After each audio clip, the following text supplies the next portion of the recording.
나이가 들수록 참 이상하지요. 예전보다 마음이 넓어졌다고 생각하는데도 사소한 한마디에 괜히 욱할 때가 있습니다. 내가 왜 이러지? 스스로가 싫어질 때도 있고요. 젊을 때보다 이제는 조금 더 너그러워지고 싶은데 가까운 가족한테 괜히 목소리가 커질 때가 있습니다. 괜찮다고 스스로를 달래보지만 잠들기 전 문득 이런 생각이 듭니다. 내가 왜 이렇게 사소한 것에 화를 낼까? 혹시 요즘 비슷한 마음이 드신 적 있으신가요? 말로는 나도 이제 나이 들었지 하면서도 속으로는 여전히 쉽게 상처받고 작은 말에도 금세 속으로 끓어오를 때가 있지요. 오늘은 그 화를 억지로 참으라고 말하지 않겠습니다. 대신 노자라는 한 사람을 살짝 모셔오려 합니다. 지금으로부터 아주 오래전 늙은 소 한 마리를 타고 국경을 떠돌던 한 노인. 사람들은 그를 노자라고 불렀습니다. 노자는 화내지 않는 법을 복잡하게 설명하지 않았습니다. 그는 그냥 조용히 이렇게 말했습니다. 가장 좋은 것은 물과 같다. 물은 높이 오르려 들지 않고 늘 낮은 곳으로 흘러갑니다.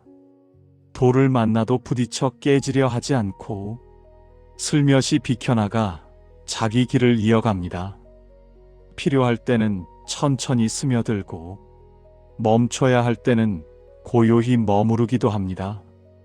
노자가 말한 이 물의 길을 이해하면 우리는 화를 억지로 누르지 않고도 조금씩 부드럽게 흘려보낼 수 있습니다. 혹시 요즘 사소한 말 한마디에 마음이 쉽게 흔들리고 괜히 스스로에게 실망한 적이 있으신가요? 나도 모르게 왜 이렇게 욱할까 하고 한숨이 나올 때가 있지요. 오늘 영상에서는 노자가 말한 물처럼 화를 흘려보내는 법을 차분하게 그리고 편안하게 함께 걸어가 보겠습니다. 이런 시간이 나에게 필요하다고 느껴지신다면 지금 미리 구독 버튼을 가볍게 한번 눌러두세요. 그러면 다음에도 노자의 지혜를 잊지 않고 편하게 계속 받아보실 수 있습니다. 그럼 이제 첫 번째 이야기로 들어가 보겠습니다. 사람과 사람 사이의 거리의 철학부터 함께 생각해 보겠습니다. 첫 번째로 이런 말부터 드려볼까요? 모든 사람과 가까워질수록 상처도 가까워집니다. 노자는 물처럼 사는 길을 말하면서 다투지 않는 삶을 특별히 강조했습니다. 물은 돌과 싸우지 않습니다. 그냥 조금 비켜 흘러갈 뿐입니다. 사람 사이의 관계도 마찬가지입니다. 너무 바짝 붙으면 사소한 말 한마디에도 쉽게 긁히고 쉽게 피가 납니다. 이제 한 분의 이야기를 들어보겠습니다. 서울 근교에 사는 68살 성수 어르신입니다. 은퇴한 지 몇 년이 지났습니다. 집에만 있으면 뭐하나. 그는 일부러 동네 사랑방 같은 카페에 자주 나갑니다. 비슷한 나이의 남자들이 모여 정치 이야기, 건강 이야기, 옛날 군대 이야기까지 하루가 어느새 훌쩍 갑니다. 어느 날 그 자리에서 이런 말이 나왔습니다. 성수 형, 그래도 자식들 잘 됐으니 성공한 거지 뭐. 누군가 가볍게 던진 말이었습니다. 그런데 뒤에 한마디가 더 붙었습니다. 우린 뭐 애들 뒷바라지 하다가 늙어버린 세대 아니야? 성수 어르신은 웃으며 받아쳤습니다. 뭐, 다 거기서 거기지 뭐. 입은 웃고 있었지만 속에서는 내가 애들 뒷바라지만 했나? 내가 얼마나 고생했는데? 하는 생각이 끓어오르고 있었습니다. 집에 돌아오는 길에 그는 혼잣말을 했습니다. 내가 그 자리를 도대체 왜 가는 거야? 맥 빠지는 소리만 듣고 오잖아. 그날 밤 잠자리에 누워서도 그 말이 계속 떠올랐습니다. 애들 뒷바라지하다 늙어버렸다. 그게 뭐 어때서? 가슴 한켠이 묵직하게 답답했습니다. 그때 문득 노자의 말이 머리를 스쳤습니다. 물은 다투지 않는다. 물은 낮은 곳으로 흐른다. 성수 어르신은 마음속으로 중얼거렸습니다. 굳이 거기까지 매일 갈 필요는 없지 않나. 그 사람들과 매일 부딪히지 않아도 되잖아. 다음 날 그는 일부러 카페에 나가지 않았습니다. 대신 동네 공원을 천천히 걸었습니다. 벤치에 앉아 나무 사이로 부는 바람을 느끼며 이렇게 생각했습니다. 거리를 둔다는 건 인연을 끊는 게 아니라 물을 조금 옆으로 흐르게 두는 거구나. 며칠 뒤 카페 사람에게서 연락이 왔습니다. 형, 요즘 왜 안 나와? 성수 어르신은 부드럽게 웃으며 말했습니다. 요즘은 혼자 걷는 시간이 좀 좋네. 가끔은 나갈게. 예전 같으면 억울한 마음에 지난번에 그런 소리 듣고 기분 나빴어. 하고 딱 부러지게 말했을지도 모릅니다. 하지만 그날은 굳이 싸움을 만들지 않았습니다. 그는 속으로 조용히 말을 이어갔습니다. 그래, 그냥 물처럼 가볍게 흘려보내자. 굳이 돌을 부수지 말고 옆으로 돌아가면 되잖아. 또 한 분의 이야기를 더 들어보겠습니다. 이번에는 71살 미정 어르신입니다. 그녀는 이웃들과 아주 가깝게 지냈습니다. 김장도 같이 하고 모임도 자주 하고 우리끼리는 가족이나 마찬가지야. 늘 이렇게 말하던 분입니다. 어느 날 이웃 모임에서 새로 들어온 사람이 이렇게 말했습니다. 어머님은 말씀을 참 세게 하시네요. 분위기를 풀려고 농담처럼 한 말이었지만 그 말이 미정 어르신 마음에 작게 박혔습니다. 그녀는 웃으며 말했습니다. 아이고, 내가 좀 직설적이긴 하지요. 하지만 집에 돌아온 뒤 계속 생각이 났습니다. 내가 그렇게 말이 세게 들리나? 괜히 그동안 사람들 상처 준 건 아닐까? 며칠 후 또 모임이 있었습니다. 이번에는 가기 전부터 마음이 불편했습니다. 오늘 또 내 말투 가지고 뭐라 할까? 괜히 가서 또 상처받는 거 아닐까? 그래서 문득 이런 생각이 들었습니다. 꼭 매주 나갈 필요는 없지 않나? 나도 나대로 쉴 시간이 필요하지. 노자의 말이 살며시 떠올랐습니다. 물이 너무 가득하면 흘러넘쳐 버린다. 미정 어르신은 속으로 말했습니다. 관계도 너무 가득 채우지 말고 조금 비워둬야 내 마음이 넘치지 않겠구나. 그날 모임에 그녀는 나가지 않았습니다. 대신 집에서 천천히 차를 끓여 마시며 아들 가족 사진을 한참 들여다봤습니다. 내가 정말 마음을 써야 할 사람은 누구일까? 모든 사람에게 가까운 사람이 되려다 보니 정작 내 자신하고는 멀어졌구나. 노자는 물은 다투지 않는다라고 말했습니다. 그 말은 아무 관계도 맺지 말라는 뜻이 아닙니다. 필요한 곳에는 부드럽게 스며들되 굳이 부딪혀 깨질 필요는 없다는 뜻입니다. 모든 사람과 가까워지려 애쓰지 않아도 됩니다. 멀리할 사람은 조용히 멀리하고 가까이 할 사람은 따뜻하게 가까이 하는 것. 그것이 물이 택한 거리입니다. 이제 두 번째 이야기로 넘어가 보겠습니다. 두 번째는 기대 줄이기에 대한 이야기입니다. 사람의 마음에는 보이지 않는 노트가 하나 있습니다. 내가 이만큼 했으니 당신도 이만큼은 해줘야 한다. 이 노트에는 자신도 모르게 수많은 기대와 계산이 적혀 있습니다. 문제는 상대방은 그 노트를 본 적이 없다는 겁니다. 그래서 우리가 기대한 대로 움직여주지 않으면 억울함이 곧바로 화로 바뀝니다. 첫 번째로 66살 영자 어르신 이야기를 들어보겠습니다. 명절만 되면 아들 집에 가서 음식을 한가득 준비해 주던 분입니다. 올해도 어김없이 전을 부치고 탕을 끓이며 준비했습니다. 얘들이 좋아하겠지. 손주도 잘 먹을 거야. 그런데 약속한 시간보다 아들이 자꾸 늦었습니다.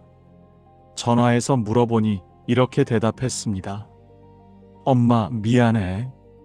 길이 너무 막혀서 좀 늦어. 영자 어르신은 처음에는 웃으며 말했습니다. 그래, 조심해서 와라.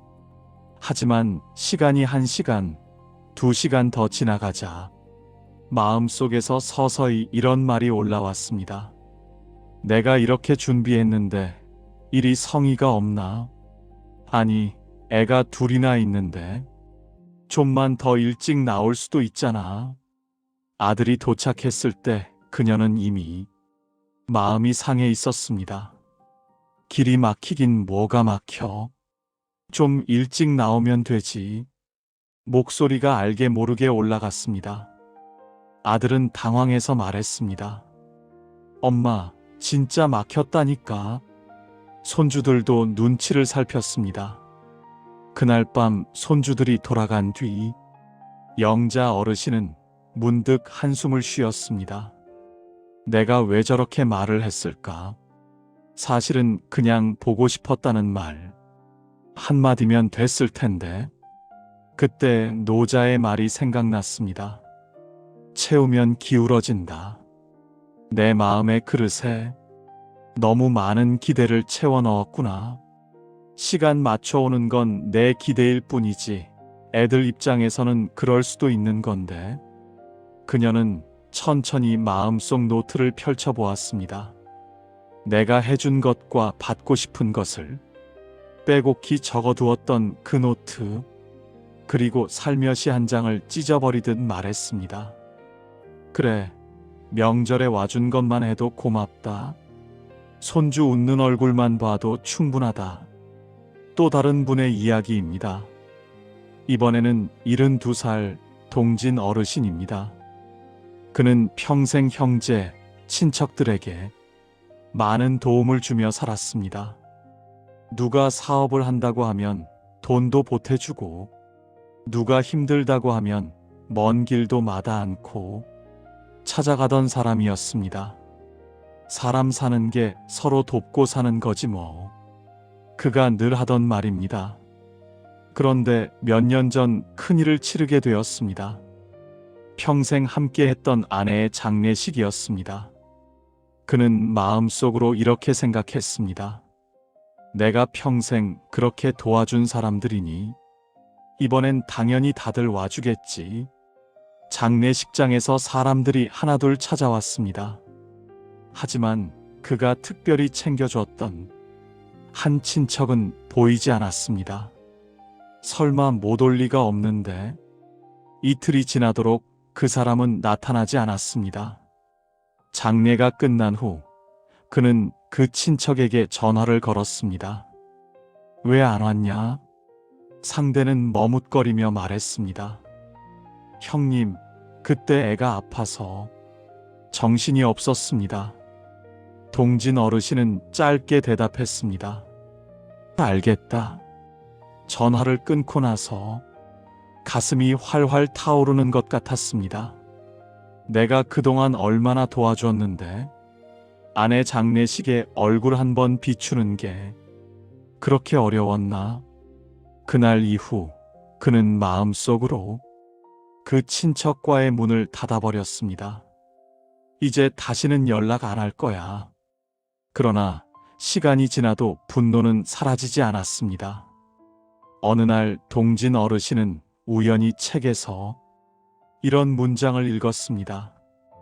우리가 다른 사람에게 기대하는 만큼 우리는 그 사람에게 속박당하고 있다. 그는 문장을 여러 번 읽었습니다. 내가 기대한 만큼 내가 묶인다고? 그때 노자의 말이 겹쳐 떠올랐습니다. 덜 가지면 덜 흔들린다. 동진 어르신은 천천히 생각했습니다. 나는 그 사람에게 너무 많은 것을 기대했구나. 도와준 건 내 마음이었지. 그 사람이 반드시 되갚아야 할 빚은 아니었는데. 시간이 조금 더 흐른 뒤 그 친척에게서 안부 전화가 왔습니다. 예전 같으면 차갑게 대했을 텐데 그는 조용히 이렇게 말했습니다. 그땐 많이 힘들었겠다. 전화를 끊고 나서도 조금은 씁쓸했습니다. 하지만 예전처럼 심장이 벌겋게 달아오르지는 않았습니다. 그는 마음속으로 이렇게 정리했습니다. 그래, 기대한 만큼 내가 내 마음을 그 사람에게 맡겼던 거구나. 이제는 기대를 조금 줄이고 내 시간을 나를 위해 아껴야겠다. 노자는 가득 채운 그릇은 언젠가 기울어진다고 말했습니다. 사람에 대한 기대도 마찬가지입니다. 내가 이렇게 했으니 저 사람도 이렇게 해야 한다. 이 마음을 조금만 내려놓으면 우리는 상대에게서 자유로워지고 그만큼 화낼 일도 줄어듭니다. 기대를 줄인다는 것은 사랑을 줄인다는 뜻이 아닙니다. 단지 내 마음의 그릇을 조금 덜 채워 넘쳐 흐르지 않게 하는 것, 그것이 지혜로운 노년의 분노 다이어트입니다. 여기까지가 관계의 거리와 기대에 대한 이야기였습니다. 혹시 이 이야기가 조금이라도 마음에 와닿으셨나요? 그렇다면 좋아요 한번 눌러주세요. 당신의 작은 공감이 이 채널이 계속 이야기를 이어가는 힘이 됩니다. 그럼 이제 조금 더 깊은 이야기로 들어가 보겠습니다. 이번에는 체면을 내려놓는 법에 대해 함께 생각해 보겠습니다. 세 번째 이야기는 체면입니다. 사실 많은 화는 상대의 말 때문이 아니라 내 체면이 상했다는 생각 때문에 더 커지곤 합니다. 나를 무시했어. 내가 어디라고. 이 마음이 불을 붙입니다. 62살 선영 어르신 이야기를 들어보겠습니다. 그녀는 오랫동안 친구들과 동창 모임을 이어왔습니다. 오랜 인연이다 보니 좋은 일도 많았지만 속상한 일도 적지 않았습니다. 어느 날 모임에서 이런 이야기가 나왔습니다. 야, 우리 중에 그래도 선영이가 제일 말 잘하는 것 같아. 다 같이 웃으며 박수를 쳤습니다. 그런데 다른 친구가 장난스럽게 말을 덧붙였습니다. 그러니까 좀만 덜 세게 말해. 가끔 너무 직설이라니까. 사람들은 웃고 넘겼습니다. 하지만 선영 어르신 마음은 살짝 찔렸습니다. 집에 돌아가는 길에 그녀는 이렇게 중얼거렸습니다. 내가 언제 그렇게 세게 말했지? 내가 없었으면 모임이 얼마나 재미없었을까. 며칠 뒤 또 모임이 있었지만 그녀는 일부러 가지 않았습니다. 몸이 좀 안 좋아. 그렇게 문자만 보내놓고 거실에 앉아 창밖만 바라봤습니다. 마음속에서는 계속 대화가 이어졌습니다. 나를 알지도 못하면서 내가 얼마나 사람 생각해서 얘기해 주는 건데. 그때 우연히 TV에서 장자 이야기가 나왔습니다. 장자는 나비가 꿈을 꾼 것인지 내가 꿈을 꾼 것인지 헷갈린다고 말했습니다. 해설자의 목소리가 흘러나왔습니다. 장자가 보기에 우리가 그렇게 붙잡는 나라는 것도 사실은 꿈처럼 흔들리는 허상일 뿐이었습니다. 선영 어르신은 생각했습니다. 그래, 내가 지키려 했던 체면이 그렇게 대단한 걸까? 저 친구들이 한마디 농담한 게 그렇게 큰 문제였을까? 며칠 뒤 동창 모임 친구에게서 전화가 왔습니다. 야, 왜 안 나와? 지난번에 혹시 내가 한 말 때문에 그래? 선영 어르신은 잠시 망설이다가 솔직하게 말했습니다. 사실은 좀 마음에 걸렸어. 친구는 당황하며 말했습니다. 어머, 미안해. 나 진짜 그냥 장난처럼 한 말이야. 너 말 잘하는 거 다들 좋아하는 거 알지? 전화를 끊고 나서 선영 어르신은 조용히 웃었습니다. 그래, 내가 너무 내 체면을 크게 만들었구나. 노자 말대로 조금만 낮아져도 되는데. 노자는 물이 가장 낮은 곳으로 흐른다고 말했습니다. 물은 높은 자리에 올라 눈에 띄려 하지 않습니다. 오히려 아무도 보지 않는 골짜기와 땅 속으로 스며들며 모든 생명을 조용히 살립니다. 체면을 내려놓는다는 것은 나를 아예 없애는 게 아니라 물을 따라 조금 낮은 자리로 내려가는 것입니다. 그래, 내가 틀릴 수도 있지. 그래, 내 말이 다 정답은 아니야. 이 한마디를 속으로 허락해주는 순간 우리가 지키려 온몸을 세워 방어하던 체면이 조금씩 풀어지기 시작합니다. 이번에는 75살 추노 어르신 이야기입니다. 그는 가족 모임에서 항상 중심이었습니다. 아버지로서, 어른으로서 말 한마디씩 정리해 주어야 마음이 놓였습니다. 어느 날 명절 저녁 식탁에서 사위가 이렇게 말했습니다.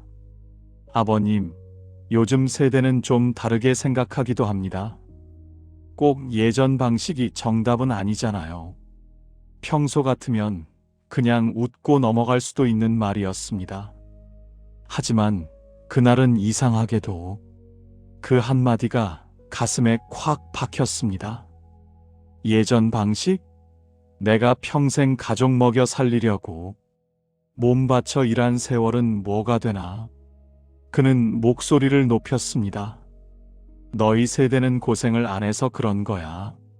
내가 살아본 게 얼마인데 내 말이 틀릴 게 뭐가 있어? 식탁 분위기가 순식간에 얼어붙었습니다. 딸은 눈치를 보며 말했습니다. 아빠, 그냥 의견 차이일 뿐이야. 하지만 추노 어르신은 이미 체면이 상한 상태였습니다. 사위가 나를 가르치려 들어. 그날 밤 모임이 끝난 뒤 그는 혼자서 소파에 앉아 신문을 펼쳤다가 곧 덮어버렸습니다. 글자가 눈에 들어오지 않았습니다. 내가 이렇게까지 화를 낼 일인가? 사위도 나름 생각이 있는 건데. 그러나 바로 뒤에 또 다른 목소리가 들렸습니다. 아니야. 그래도 장인어른 앞에서 그런 말은 조심했어야지. 머릿속에서 두 목소리가 싸우고 있었습니다. 며칠 후 우연히 라디오에서 노자 이야기 프로그램이 나왔습니다. 노자는 말합니다. 스스로를 높이려는 자는 도리어 낮아지고 스스로를 낮추는 자가 사람들 위에 서게 된다. 추노 어르신은 채널을 넘기지 못하고 가만히 들었습니다. 스스로를 낮추는 자가 사람들 위에 선다.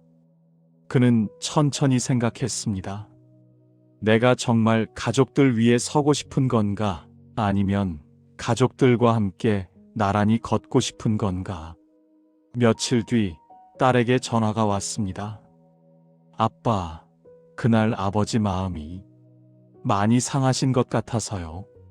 추노 어르신은 잠시 말이 막혔다가 이렇게 말했습니다. 내가 좀 괜한 고집을 부렸지.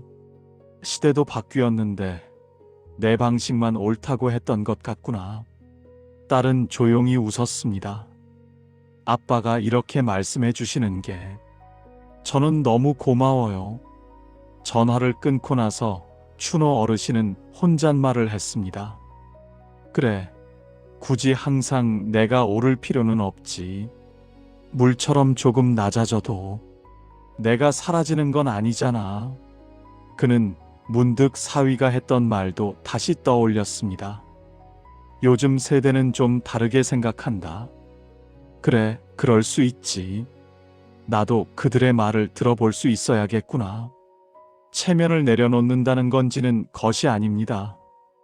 오히려 내가 지키고 싶었던 사람들을 내 곁에 더 오래 머물게 하는 지혜입니다. 노자는 물이 낮은 곳으로 가 모든 것을 살린다고 했습니다. 우리의 마음도 조금 낮아질 때 관계는 오히려 더 높이 자라납니다.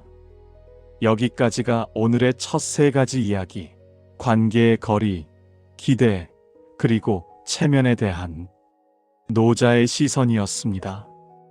이제 네 번째 이야기는 물질에 대한 집착입니다. 노자는 만족을 알면 욕되지 않는다 라고 말했습니다. 에픽테토스라는 철학자도 비슷한 말을 했지요. 우리 마음을 괴롭히는 것은 사실 사건이 아니라 그 사건을 바라보는 우리의 생각이다. 집과 돈, 물건 자체가 우리를 화나게 만드는 게 아닙니다. 이 정도는 있어야 한다. 저 사람보단 앞서야 한다는 생각이 조용히 우리 마음에 불을 붙입니다. 첫 번째로 70살 기석 어르신 이야기를 들어보겠습니다. 그는 평생 조그만 가게를 하며 성실하게 살아왔습니다. 자식들 뒷바라지도 나름 최선을 다했습니다. 몇 년 전 집을 한 채 팔고 조금 더 작은 아파트로 옮겨가게 되었습니다. 이제 둘이 살 건데 큰 집이 뭐가 필요해? 입으로는 이렇게 말했지만 마음 한켠에는 이런 생각이 있었습니다. 그래도 내 이름으로 된 집을 끝까지 지키고 싶었는데 이삿날 친구가 집을 보러 왔습니다. 야, 그래도 아파트 깨끗하네. 관리 잘 돼 있다. 기석 어르신은 애써 웃으며 말했습니다. 뭐, 늙으면 이 정도면 됐지. 그러자 친구가 농담처럼 덧붙였습니다. 그래도 애들한테 줄 건 좀 남겨놔야지. 다 쓰고 가면 애들이 섭섭해할걸? 그 한마디가 기석 어르신 가슴에 콱 박혔습니다. 내가 그동안 어떻게 살았는데? 내 삶을 내가 어떻게 쓰든 왜 남이 이래라 저래라 해? 이사 후 며칠 동안 그는 사소한 일에도 괜히 예민해졌습니다. 아내가 조심스레 말했습니다. 여보, 소파는 너무 낡았으니까 이번 기회에 하나 바꿀까? 그는 조금 날카롭게 대답했습니다. 아니, 이런 집에서 뭐 새 소파가 필요해? 말을 하고 나서도 본인도 알고 있었습니다. 지금 화내는 건 소파 때문이 아니라 내가 가진 게 줄어들었다는 서운함 때문이라는 걸. 어느 날 기석 어르신은 우연히 노자 구절을 읽었습니다. 크게 가지려는 자는 도리어 잃는다. 크게 가지려 할수록 오히려 잃어버린다. 그는 생각했습니다. 나는 지금 무엇을 잃었다고 이렇게 날 서 있는 걸까? 집이 줄어든 것인가 아니면 체면이 줄어든 것인가? 저녁에 아내가 조용히 말했습니다. 여보, 그래도 이렇게 둘이서 지낼 수 있는 집이 있으니 고맙지 않아요? 우리가 젊을 땐 이만한 집도 꿈이었잖아요.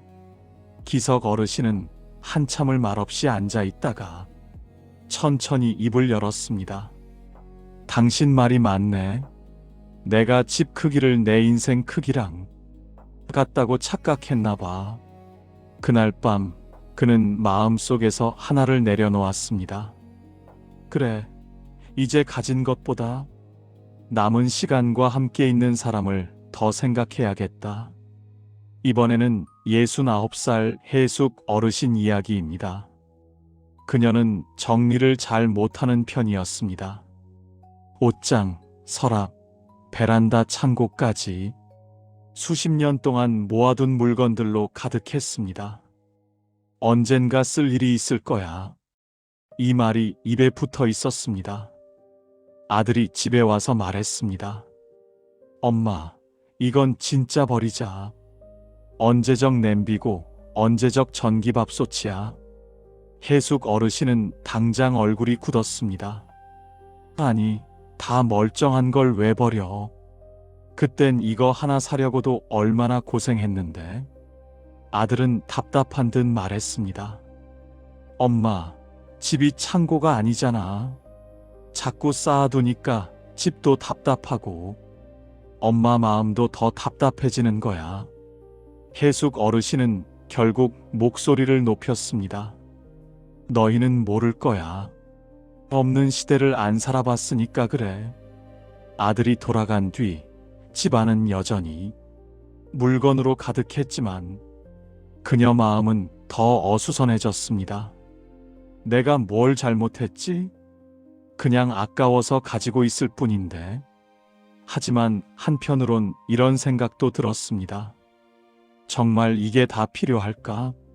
며칠 후 우연히 TV에서 이런 말이 흘러나왔습니다. 가지지 못해서 불행한 것이 아니라 너무 많이 가져서 마음이 무거운 경우도 있습니다. 해숙 어르신은 눈을 떼지 못했습니다. 그래, 언제부턴가 집에 있는 물건이 나를 지키는 게 아니라 내가 물건을 지키고 있는 느낌이었지. 그녀는 조용히 하나를 꺼냈습니다. 거실 한켠에 먼지가 쌓인 오래된 화분. 이건 이제 보내줘야겠다. 쓰레기 봉투에 화분을 넣으면서 살짝 마음이 아팠지만 이렇게 중얼거렸습니다. 그래, 그동안 고마웠다. 조금 뒤 더 큰 가방 하나를 꺼냈습니다. 입지 않는 옷들을 하나씩 접으며 말했습니다. 이건 누구에게 가면 더 잘 입히겠지. 노자는 지나치게 쌓아두면 지키느라 고생만 한다고 했습니다. 해숙 어르신은 그 말을 실감하고 있었습니다. 물건을 한 개 밖으로 내보낼 때마다 집안이 조금씩 비워지는 것과 함께 가슴속 답답함도 조금씩 비워져 갔습니다. 그녀는 생각했습니다. 내가 붙잡고 산 건 추억이 아니라 실은 불안이었구나. 없어지면 어쩌나, 다시 못 가지면 어쩌나 하는 물은 자기가 지나온 물길을 다 들고 다니지 않습니다. 그냥 흘려보냅니다. 그래서 가벼울 수 있습니다. 우리도 마찬가지입니다. 집착을 줄인다는 건 가난해지는 것이 아니라 마음을 가볍게 만드는 일입니다. 오늘 당장 다 버릴 필요는 없습니다. 하지만 이 한 가지만 해볼 수는 있습니다.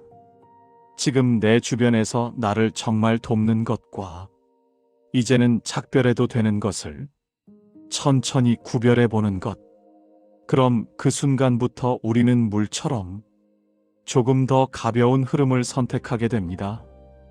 이제 5번째 이야기는 과거를 놓아주는 법입니다.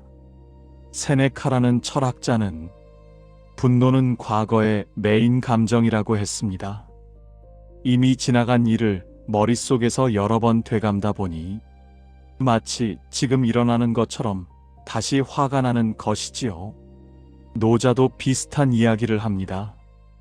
이미 지난 것을 붙잡고 있으면 지금 이 순간의 숨결을 놓쳐버린다. 첫 번째로 73살 만식 어르신의 15년짜리 분노 이야기를 들어보겠습니다. 그는 15년 전 함께 사업하던 친구에게 큰 돈을 잃었습니다. 형, 잠깐만 빌려줘. 이번 것만 잘 되면 형 먼저 챙겨줄게.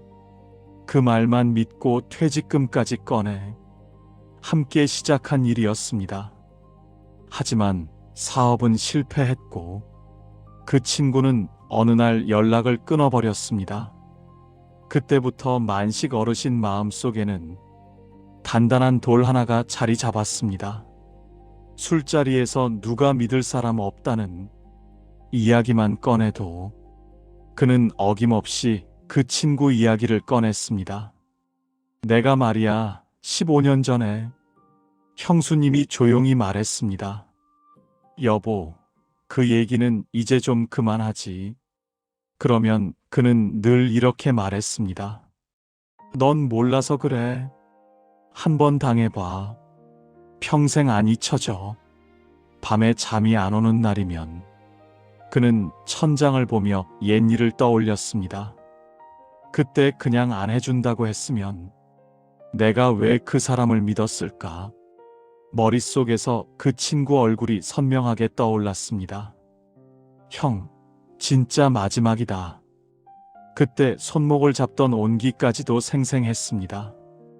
어느 날 우연히 TV에서 세네카 이야기가 나왔습니다. 세네카는 말합니다. 과거의 상처를 머릿속에서 다시 상영하는 것은 이미 끝난 전쟁에서 스스로 포로가 되는 일과 같다. 만식 어르신은 리모컨을 들고 채널을 돌리려다 멈췄습니다. 포로라. 내가 그 사람에게 붙잡혀 있는 건가? 아니면 내가 내 마음을 거기에 가둬둔 건가? 그날 밤 그는 처음으로 이렇게 인정했습니다. 그래, 그놈이 잘한 건 하나도 없어. 하지만 15년 동안 내가 나를 여기에 묶어둔 것도 사실이구나. 지금 내 옆에는 아내도 있고 손주도 있는데 나는 늘 15년 전 그날 밤에만 머물러 있었네. 그는 공책을 하나 꺼냈습니다. 맨 위에 이렇게 적었습니다. 내가 잃은 것, 그리고 내가 아직 가진 것. 왼쪽에는 잃어버린 돈, 배신감, 신뢰를 적었습니다. 오른쪽에는 지금 옆에 있는 사람들, 그래도 지켜온 가정과 건강을 적었습니다. 그리고 조용히 공책을 덮으며 말했습니다. 그래, 이제 그놈은 여기까지다. 내 머릿속에서라도 놓아주자. 물은 옛 물길을 하나하나 기억하지 않습니다. 그저 앞으로 흘러갈 뿐입니다. 우리도 그렇게 할 수 있습니다. 과거를 잊으라는 말이 아니라 오늘의 나가 그날의 나를 조금 안아주고 보내주는 것입니다. 그때의 나는 그럴 수밖에 없었지. 이 한마디가 과거를 놓아주는 첫 걸음입니다. 다음은 68살 인순 어르신의 이야기입니다. 그녀는 젊은 시절 시어머니와 유난히 사이가 좋지 않았습니다. 애는 왜 이렇게 키우냐? 살림은 이렇게 하면 안 되지. 시어머니의 뾰족한 말들은 수십 년이 지난 지금도 귀에 그대로 들리는 것 같았습니다. 시어머니가 돌아가신 지 이미 10년이 넘었지만 가끔 TV에서 비슷한 연배의 어른이 나와 비슷한 말을 하면 인순 어르신은 바로 채널을 돌렸습니다.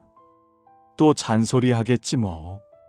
명절 즈음이 되면 이상하게 마음이 무거웠습니다. 그때 그 말만 안 했으면 나도 조금 더 따뜻하게 할 수 있었을 텐데. 어느 날 며느리가 전화를 걸어왔습니다. 어머니, 요즘 저도 아이 키우는 게 쉽지 않네요. 가끔은 어머니가 어떻게 이걸 다 하셨나 생각이 들어요. 그 말에 인순 어르신은 잠시 말문이 막혔습니다. 그래, 나도 그 시절엔 나 나름대로 얼마나 힘들었나. 문득 시어머니 얼굴도 다르게 보이기 시작했습니다. 혹시 그분도 자기 나름대로는 도와주려고 한 말이었나? 그날 밤 인순 어르신은 지난 날을 떠올리며 이렇게 중얼거렸습니다. 어머님, 그때 저는 너무 어렸어요. 그 말들이 다 상처처럼 느껴졌지요. 이제 와서 보니 어머님도 당신 방식대로 최선을 다한 걸지도 모르겠습니다. 눈가가 살짝 뜨거워졌습니다. 하지만 이번에는 분노가 아니라 이상한 안쓰러움이 함께 밀려왔습니다. 노자는 지나간 것은 이미 끝난 그림자와 같다고 했습니다. 우리가 그림자를 붙잡으려 하면 할수록 발밑에 단단한 땅을 놓치게 됩니다. 과거를 놓아준다는 것은 그날의 나를 부정하는 일이 아니라 그때의 나와 그때의 그 사람을 그럴 수밖에 없었다고 조금은 이해해주는 일입니다. 오늘 밤 잠들기 전에 오래된 이름 하나를 마음속에서 떠올려 보세요. 그리고 조용히 이렇게 말해 보셔도 좋겠습니다. 그때는 다들 서툴렀지. 이제는 보내줄게. 그 순간 과거에 묶여있던 마음의 물길이 조금씩 앞으로 흘러가기 시작합니다. 이제 6번째 이야기는 시간의 가치입니다. 세네카는 우리는 돈을 잃는 것보다 시간을 잃는 것을 훨씬 가볍게 여긴다. 고 탄식했습니다. 노자의 눈으로 보면 시간 역시 물과 같습니다. 한번 흘러가면 다시 돌아오지 않습니다. 그래서 화내는 데 쓰는 시간은 생각보다 너무나 아까운 시간입니다. 첫 번째로 일어난 살 영호 어르신 이야기입니다. 그는 뉴스를 보는 것을 무척 좋아했습니다. 아침 저녁으로 정치 뉴스, 사회 뉴스에 귀를 기울였습니다. 그러다 보니 뉴스에 나오는 사람들에 대한 불만과 분노도 자연스럽게 늘어났습니다. 저 사람은 왜 저렇게밖에 못하나? 나라가 이게 나라냐? TV 앞에서 혼잣말로 불평을 쏟아내는 일이 점점 잦아졌습니다. 아내가 조심스럽게 말했습니다. 여보, 뉴스 좀 줄이면 안 될까? 하루 종일 짜증만 늘어나는 것 같아. 그러자 영호 어르신은 불쾌한 듯 말했습니다. 세상이 어떻게 돌아가는지도 모르고 살자는 거야? 하지만 어느 날 문득 그는 하루 일과를 가만히 떠올려 보았습니다. 아침에 일어나 뉴스로 시작해서 점심 먹고 또 뉴스, 저녁에도 뉴스를 볼 때마다 분노가 올라와. 저런 인간들은 다 물러나야 돼. 이런 말들이 입에 붙어 있는 자신을 발견했습니다. 그날 밤 우연히 책에서 이런 문장을 읽었습니다.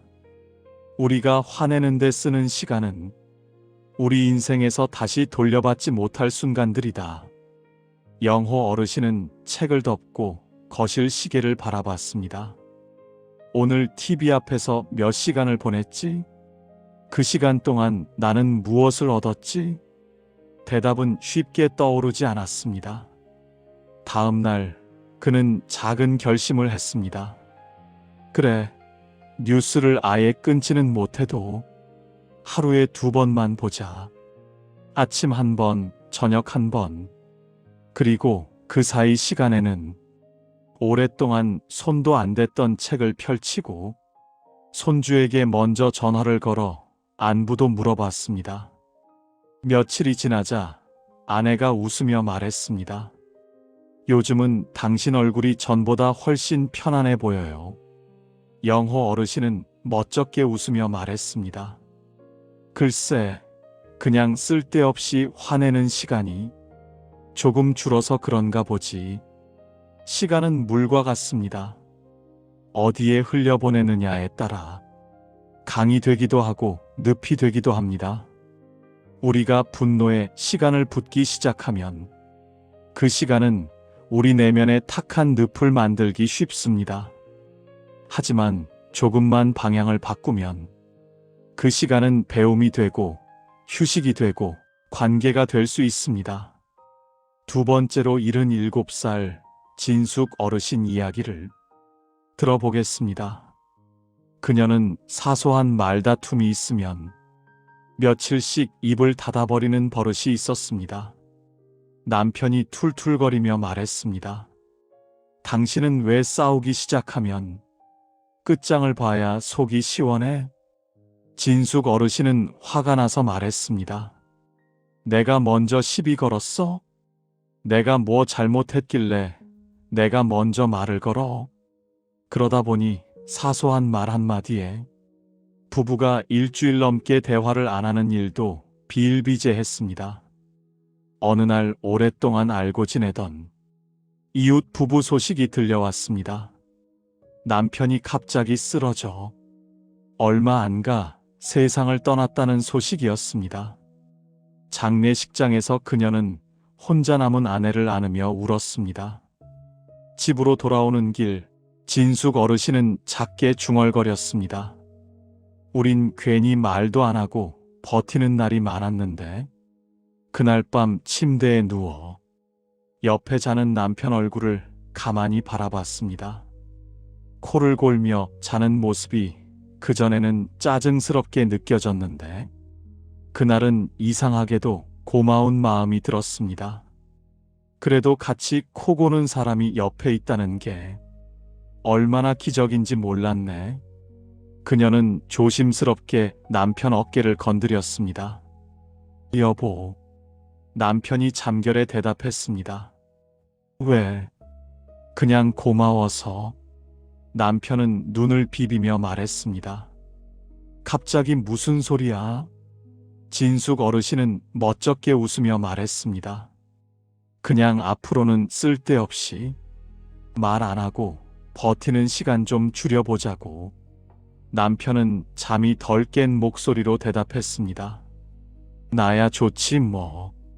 그날 이후로 둘 사이에 다툼이 전혀 없어진 건 아니었습니다. 하지만 예전처럼 한 번 싸우면 일주일 침묵이 아니라 하루쯤 물을 가라앉히고 나면 먼저 말을 꺼내보는 방식으로 달라졌습니다. 진숙 어르신은 이렇게 말하곤 했습니다.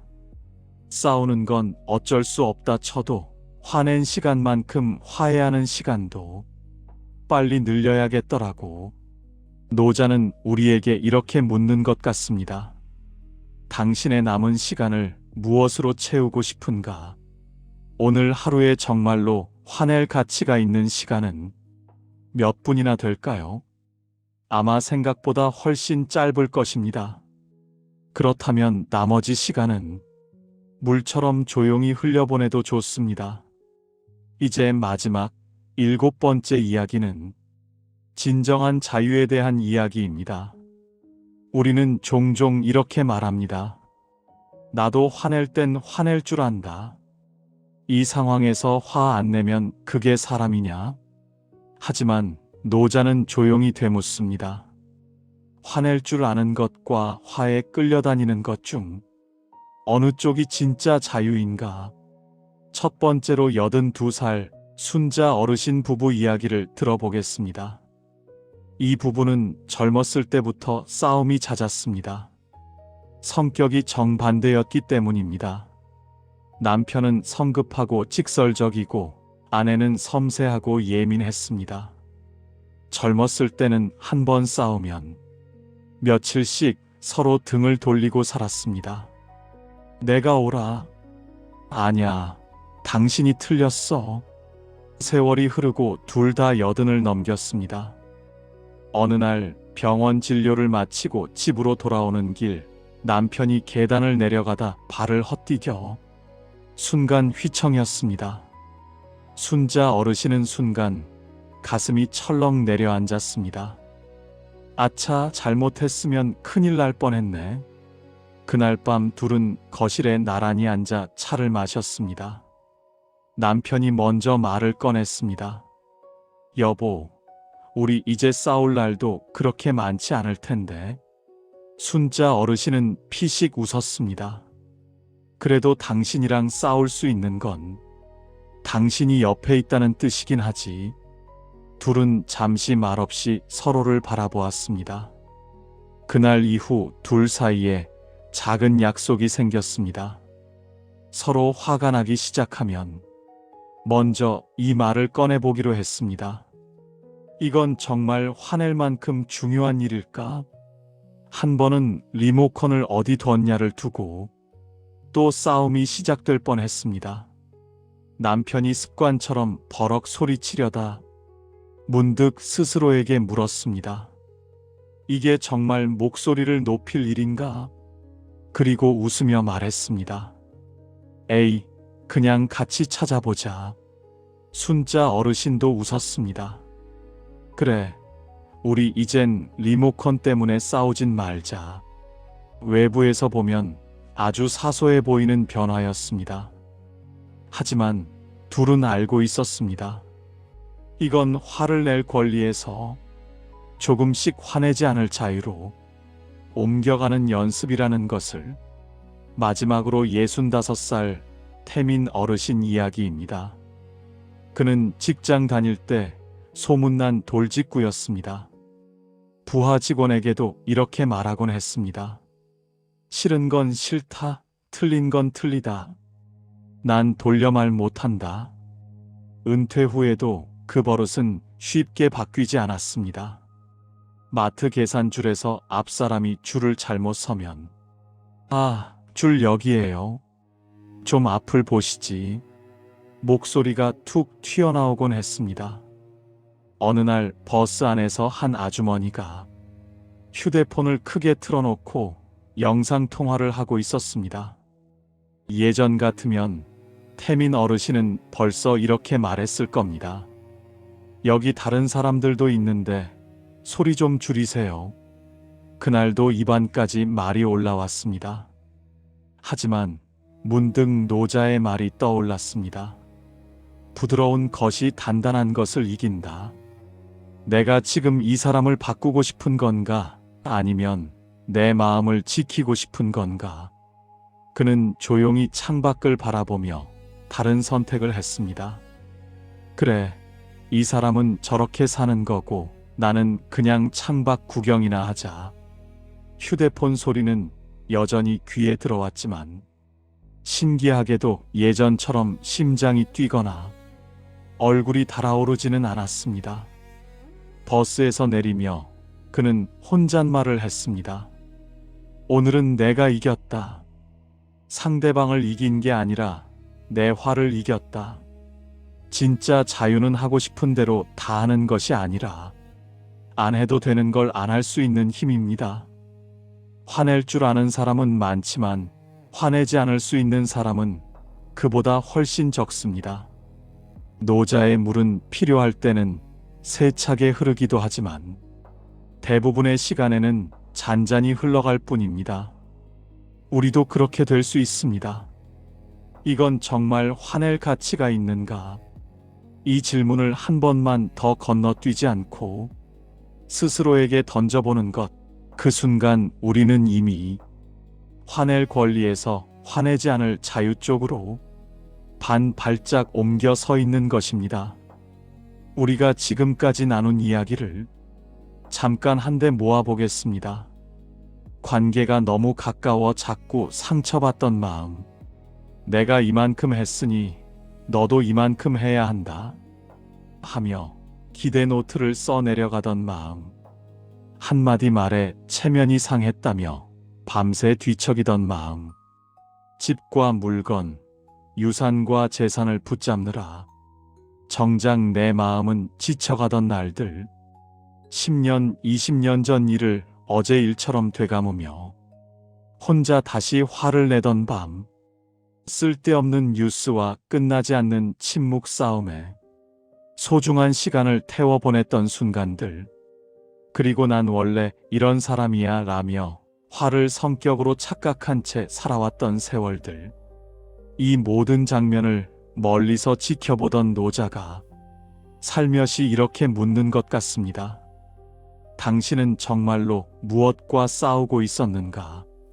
정말로 그만한 값을 치를 만큼 중요한 싸움이었는가?